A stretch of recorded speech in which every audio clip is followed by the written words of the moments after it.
The galaxy had many names for death, but only one name made even warlords stay awake at night: Baba Yaga.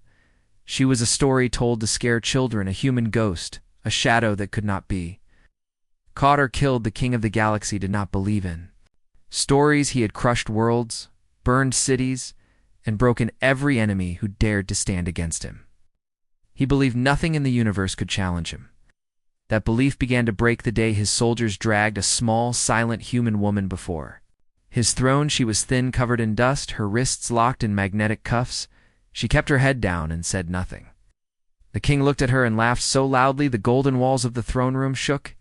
This is the one they call Baba Yaga. This weak little human is the nightmare the galaxy fears. His voice dripped with mockery. His court joined in laughter, and the sound echoed like cruel bells. The woman did not look at them. She simply stood still like a statue the king decided to make. An example of her, he ordered her public execution in the central plaza before the largest crowd the capital had seen. The square was already filled with alien citizens eager to watch a legend die. Some threw stones at her as she was dragged to the execution platform. Others shouted curses at humans, calling them vermin, unfit to live. The air was thick with excitement. The king sat high above on a floating throne so he could look down on her. The executioner, a giant-scaled warrior, raised a curved blade taller than the woman. The crowd roared, waiting for the strike. She finally raised her head, her eyes met the king's, and for a heartbeat the noise of the crowd seemed to fade. She spoke one sentence. Her voice was calm, almost soft, but it carried through the air like thunder. You have made a mistake. You cannot unmake. The king's smile froze. The executioner hesitated, though he did not know why. Around the square, lights flickered as if the city's power grid was struggling. The air felt heavier, like the atmosphere itself was pressing down. Soldiers shifted uncomfortably, weapons trembling in their hands. The king ordered the blade to fall. The executioner obeyed, swinging the weapon in a perfect arc, but before the steel could touch her, something impossible happened. The executioner stumbled, his eyes wide as his body locked in place. The blade hovered just inches from her neck, frozen in midair. The crowd gasped. Some thought it was a trick, a hologram. Others knew in their bones it was not. Then the screams began. Oh. Soldiers at the edges of the plaza collapsed without warning, one by one. They fell not wounded, but simply gone. Eyes open, staring at nothing, their armor clattered on the stone as if their bodies had vanished inside it. The king shouted for his guards, but his voice carried fear now. Shadows moved in the corners of the square where no light should be moving. The woman's chains rattled, but she had not touched them. She stood there smiling faintly. As if something unseen was working for her, the king slammed his fist on the armrest, demanding to know what was happening. He demanded to know what she was. Her gaze never left his. She tilted her head like a predator, considering its prey. I am what? You thought it was only a story, she said, but stories have a way of walking into the real world. The king's heart pounded. The crowd was silent now, no longer cheering, no longer laughing. Even the air felt silent, as if the whole city was holding its breath. A sound like distant thunder rolled across the plaza, but the sky above was clear. Then the lights around the city died all at once, plunging everything into shadow. The only illumination came from the king's throne, which flickered weakly in that moment. Something cold brushed against the king's mind, a presence that was not his own. He felt watched, not by eyes, but by something older, something patient. He wanted to order her killed instantly, but the executioner was still frozen, unable to move. Soldiers who tried to run found their legs locked in place. Those who shouted for help found their voices stolen. The king was sweating now, his mouth dry. The woman finally took one slow step forward, though the chains should have anchored her to the platform. The metal links lifted slightly from the ground, floating as if underwater. The king's eyes widened. No human should be able to break neutron-forged cuffs. They were made to hold even the strongest alien warlords. She stopped just at the edge of the platform. Her voice was quiet again, but every living thing heard it. You should have left the shadows alone. She looked past the king toward the sky, as though speaking to something far away. The ground beneath the plaza trembled, slightly, not enough to break stone, but enough to make the crowd clutch each other. The king realized with a sick feeling that whatever was happening was not finished. It was only beginning for the first time in his reign. The king of the galaxy felt The sharp taste of fear. He had conquered worlds, but he could not command the darkness that now seemed to move at her will. He wanted to speak, to demand answers, but his words caught in his throat. She smiled again, and in that smile he saw no mercy, only the promise of something coming for him, something unstoppable. The flickering lights dimmed further, until only her eyes shone faintly in the gloom, and the king knew this woman, this human, this Baba Yaga was no prisoner. She was the one who had allowed herself to be caught, and now she was done pretending. The king had the woman taken back to the deepest prison in the palace. He did not want to admit, even to himself, that he felt fear. His advisors whispered that she was dangerous beyond anything they had seen, and that perhaps it was better to kill her quietly in a sealed chamber. The king ignored them. His pride would not allow him to admit he had been shaken. He ordered her bound with anti-gravity chains forged from compressed neutron metal. Each chain link was said to weigh more than a warship. Cannon could hold even the largest alien beasts. She was shackled at her wrists, ankles, and neck, suspended in the center of a cold steel cell. She stood there calmly, as if the chains were silk ribbons instead of weapons meant to crush Hertha. Guards kept their distance. Their armor sensors told them nothing was wrong, but every time they stepped closer, they felt the air grow heavier, their hearts beating too fast. The palace cameras monitored her constantly. Himself laid into the night, hoping to see her break, to see her show fear, but she never moved more than a small shift of her head. She would stare into the lens as if she could see through it, into the room where the king sat once during the long hours. She spoke directly to the camera. "You have made a mistake you cannot unmake." The king flinched, though he knew she could not hear his breath quicken. One evening, the chief interrogator entered the cell, determined to force her to speak. The man was known for breaking even the hardest war criminals. He spoke to her for less than a minute before his voice stopped. Guards found him lying on the floor, his eyes wide in terror. No marks on his body. His heart had stopped, the medical drones reported. No, because she was still standing calm and silent, as if nothing had happened after that. No one volunteered to question her. The few who had to enter her cell moved quickly and kept their eyes on the floor. That night, the king demanded answers from his old war council. They told him fragments of an old human war record. Something about a program to create living weapons trained not just in combat but in psychological destruction. A single one of them had ended entire planetary defenses without firing a shot. The story said she was the last survivor of that program, but most thought it was only a tale told by frightened soldiers. The king wanted to dismiss it again, but the memory of the frozen executioner and the dead-eyed guards haunted him. Days passed, but the strange events did not stop in the lower levels of the palace. Armed guards began disappearing during their patrols. Their weapons were found on the ground fully charged. No blood, no signs of a struggle, just empty armor shells.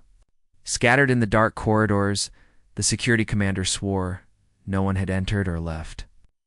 The only thing they all had in common was that their last duty station was near her cell. The king grew restless. He decided to end it once and for all. He would execute her before the entire galaxy using the arena's global broadcast. Trillions of viewers would watch the legend die and fear him even more. His fleet was ordered to prepare for security around the event. The woman did not react when told about her public execution. She only tilted her head slightly, as though listening to something far away. The day before the execution, something unusual happened. At exactly midnight, the cameras in her cell showed her chains lifting from the ground. Slowly, as if pulled by unseen hands, she stepped forward, the chains floating behind her like ghostly serpents. The guards who saw the footage swore she was not fighting the chains, but that the chains themselves wanted to move with her. She walked to the camera, leaned in close, and spoke again. "Tell them I'm awake." The next moment, every light in the prison block went out. The feed cut to static, and when it returned, she was standing exactly where she had been before, chains locked once again. In place, the technicians swore there had been no power failure anywhere else in the palace. The king did not sleep that night. His mind kept repeating the words, "Tell them I'm awake," and wondering who she wanted to tell. The morning of the execution, the capital city was buzzing with noise. The king's orders had spread across the galaxy, and countless ships had arrived to witness the death of the human they called Baba Yaga. Every seat in the arena was filled with Alien dignitaries, warlords, merchants, and soldiers, the king sat on his high throne above the sand, smiling with the confidence of a ruler who believed the end of a legend would be his greatest victory yet. Deep inside, a part of him remembered the weight of her gaze, and the cold that had touched his mind in the plaza. The woman was brought in under heavy guard. Her wrists and ankles were bound with the same neutron chains, and 10 armed soldiers surrounded her. They looked tense, eyes scanning the shadows. Even in the bright sunlight, the crowd shouted insults, throwing debris at her, but she did not look at them. She walked slowly, her head slightly lowered, but her steps were steady. Her presence seemed to pull the noise from the air. King's chief advisor leaned close and whispered that several outposts along the outer rim had gone silent in the last 2 days. The king brushed it off, claiming it was nothing more than pirate attacks, but the advisor's face remained pale. He reminded the king of the old stories that wherever Baba Yaga was taken, entire systems vanished. The king snapped at him to be silent, not wanting weakness to show before the cameras in. The underground control room's engineers prepared the broadcast. 2 trillions across the galaxy, the signal was strong, the feeds clear. Then, without warning, every monitor flickered. The engineers checked the systems, but no fault could be found. The image steadied. But a faint echoing sound came through the speakers. A voice speaking in a human tongue, old and harsh. No one in the control room understood the words, but they felt them like cold water poured down their backs. The voice was hers, and it was not speaking to them. The executioner stepped forward, raising his energy axe, but paused as the sound returned louder now. It was joined by a second voice, deeper and distorted, as if coming from the depths of space. The arena's sound system was not transmitting it, yet everyone could hear it in their own mind. The crowd grew restless, whispers spreading quickly. Ships in orbit began reporting strange power fluctuations. Then the arena lights dimmed, despite the clear blue sky above. Distant rumble rolled through the city. The king turned to his security officer, who was pale and trembling. Massive energy readings approaching from deep space.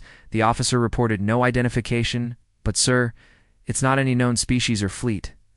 The king ordered the arena shields raised and his fleet to prepare for combat. The human woman finally looked up, meeting his eyes. There was no smile on her face now, only something far colder. You called for the galaxy to watch, she said softly. Let them seethe. Rumble became a deep vibration that shook the sand beneath their feet. The executioner froze again, his weapon trembling in his hands. Above the arena, the sky began to darken, though no clouds moved, and slowly shapes emerged high in the atmosphere, enormous and silent. The ships were black with no visible engines, and they reflected no light, but their outlines were clear enough to see. They moved in complete silence, taking positions above the city. In perfect formation, the king's command ships hailed the newcomers, but no answer came. Instead, the strange, deep voice from before returned louder than ever. The woman's eyes closed as though she were listening to an old friend. Hey. Then she opened them again, and the chains around her wrists loosened without her moving a muscle. The king's heart began to race, and for the first time, he could not stop the thought that she had not been captured at all. She had been waiting them. A deep voice spoke one final time, and every ship in the king's fleet reported total systems failure, all engines, all weapons. Offline, the sky above the city glowed faintly, as if lit by something beyond sight. The woman stepped forward, the chains now floating lazily around her as if the metal itself obeyed her. She raised her head to the sky and whispered words too soft for most to hear, but the effect was immediate. The black ships above began descending slowly, their shadow covering the entire arena. The crowd no longer cheered. They sat frozen between awe and terror. The king's hands gripped the armrests of his throne so tightly his knuckles turned white. He knew then, with a terrible certainty, that the legends were true. Baba Yaga had not come alone. The black ships hung above the city like silent mountains blocking out the sun. Their surfaces swallowed light, their shapes smooth and without markings. The king stared at them, his mouth dry. His fleet had not moved since the moment they appeared. All communication channels were open, but no signal returned, only the low, deep sound that seemed to come from everywhere. At once vibrating in the bones of everyone in the arena, the woman stood in the center of the sand, looking up at the ships. Chains drifted around her like ribbons in slow water. She did not smile, but there was a sharpness in her eyes. Now, as if something she had been waiting for had finally arrived, the king shouted to his commanders to fire on the intruders. But no weapon. And his fleet responded. His generals scrambled, shouting orders to their crews, only to be met with silence. The ships that once obeyed the king's voice now drifted motionless, their guns cold and still. The palace historians had heard of vessels like these in ancient archives. They were called ghost fleets, machines from humanity's oldest wars. They were not alive yet. They moved with the will of their commander. And the commander they served was standing in the arena the king rose from. His throne, his voice echoing through the stadium. "What do you want, human? Name your price and I will give it." The woman finally turned to look at him. Her voice was calm, as if the chaos around her was nothing. "You took something that cannot be taken," she said. "You touched what should have been left in the shadows. You have one chance to kneel before me." He laughed harshly, though the sound wavered. "I kneel to no one." She tilted her head slightly. "Then you won't take it without warning." One of the ghost fleet ships fired a single beam of white light, lanced down into the desert beyond the city. The shockwave hit seconds later, rattling the arena walls. It was not a full strike, just a warning. But the ground shook, and the crowd screamed. The king ordered his ground forces to attack her, but the soldiers found their weapons locking in their hands, triggers frozen no matter how hard they pulled. Ships above shifted positions, slowly surrounding the palace. Their movements were perfectly synchronized, no signal, no communication, yet they moved as one. The woman took another step toward the king. The air around her shimmered faintly, as if reality itself bent to let her pass. The guards who stood in her path suddenly staggered back. Clutching their heads, some dropped their weapons and ran without waiting for orders. The king's pride was cracking. He had ruled over billions, crushed rebellions with fire and steel. But now his own weapons betrayed him. His soldiers feared to look at her, and the sky itself seemed to belong to her still. He refused to show fear before the galaxy. He stepped down from his throne and faced her directly, thinking if he could kill her himself, he would end this. But before he could draw his blade, the deep voice from the sky returned, this time louder, shaking the air and stone alike. The ships moved again, descending closer until the shadows of their hulls swallowed the entire arena. The woman raised her hands slowly, and the chains around her snapped into dust without touching the ground. The sound of breaking metal echoed like a final judgment. King realized with sudden clarity that these were not just ships. They were a promise that anywhere she walked they would follow. A promise that no throne, no army, no empire could protect him now. She stepped toward him, her eyes locked on his as the first ghost. Fleet soldiers began to appear on the arena floor, their black armor reflecting nothing, their movements silent and precise. The king took a step back for the first time in decades. He could feel his rule slipping away with each heartbeat. And above them, the silent fleet waited for her next word. The king's retreat was small, just a single step, but in the silent arena, it felt like a confession of fear. The ghost fleet soldiers kept appearing one after another, tall figures in black armor with no visible eyes or faces. They moved without sound, their weapons lowered, but their presence alone made the crowd shrink back. Every one of them turned toward the woman, and as they did, they saluted her in perfect unison. King's voice cracked when he spoke. "You command them," he was not expecting an answer, but she gave one, "Yes." The word was quiet, yet it carried through the arena like a hammer blow. She began to walk toward him. Her bare feet made no sound on the sand, but the distance between them seemed to close far too quickly. The black-armored soldiers stepped aside to clear her path. Every one of them watched her with the stillness of statues. King drew his blade, the weapon that had ended hundreds of lives. Its edge shimmered with energy capable of cutting through starship hulls, but his hands trembled. She stopped just beyond his reach. The two of them stood facing each other, surrounded by shadows from the massive ships overhead. "You could have left me in the dark," she said. "You could have kept your crown and your life, but you wanted the galaxy to see you break a legend. Now they will see the legend break you." He swung his blade in a sudden burst of rage. But the strike never landed. The blade met empty air as she was no longer standing where he had aimed. She was behind him, whispering into his ear, "You thought you were the hunter. He woke a nightmare. His blade fell from his hand, striking the sand with a dull thud. He turned wildly, but she was already stepping forward again. The black soldiers moved in a slow circle, around them, cutting off every escape above. The arena, the king's fleet, erupted into chaos. The ships that had been frozen in space suddenly moved, but not toward the enemy. They turned on each other, firing without hesitation. The air was filled with distant explosions as starships tore themselves apart. The galaxy was watching, and every world saw the same thing: the king's own forces destroying themselves while the human walked calmly toward Himpanic. Broke in the crowd, some tried to flee, but the arena gates were sealed. The sound of locked doors echoed through the chamber.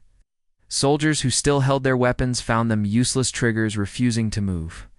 Energy cells drained in seconds without firing a shot. The king looked around for anyone loyal enough to help him, but found only fear in their faces. She stopped within arm's reach and looked at him as if deciding whether he was worth the trouble of killing. The silence stretched until the king could no longer bear it. He fell to his knees, his voice shaking. "Spare me, exile me to the farthest edge of the galaxy. I will never return." She studied him for a long moment, and then crouched slightly so her eyes were level with his. "When you begged for mercy, did you think of the planets you burned, the voices you silenced, the chains you placed on others?" The king's mouth opened, but no words came. She rose again and turned her back on him. The soldiers closed in, and the king felt cold metal fingers grip his shoulders. He shouted her name as if it were a shield, but she never looked back. The crowd's fear turned into stunned silence as the black-armored soldiers dragged the king toward the shadows at the edge of the arena. No one could see where they took him. The shadows seemed to swallow him whole. When the soldiers returned, they carried nothing. The king's throne stood empty above the arena, the banners of his empire hanging limp in the dead wind. The woman walked to the center of the arena, her gaze sweeping over the terrified faces. She said only one thing to the galaxy watching: "It's what happens to kings who think themselves gods." The king was gone. No body, no blood, no sign of his life remained. Only his empty throne stared down at the arena like a relic from a dead age. Ow. The banners of his empire fluttered weakly before tearing loose and falling into the sand. The silence was deep and heavy, broken only by the faint hum of the ghost fleet above. The woman stood alone in the center of the arena, her shadow long under the cold light of the ships across. The galaxy news of the king's disappearance spread faster than light. Planets that had once bowed to him began to send desperate messages to the ghost fleet offering surrender before they were even asked. Slaves were freed in the outer colonies without orders. Soldiers abandoned their posts, whole garrisons vanishing overnight to avoid being noticed by her. She had not declared herself ruler yet. The galaxy treated her as one because fear ruled more strongly than any crown. Her first command was simple: end the chains everywhere. All prisoners in the Empire cells were released regardless of species or crime. Ow. The warlords who refused found their strongholds gone by morning. Ow. Nothing but empty ground where their palaces had stood. No explosions, no rubble, no trace at all.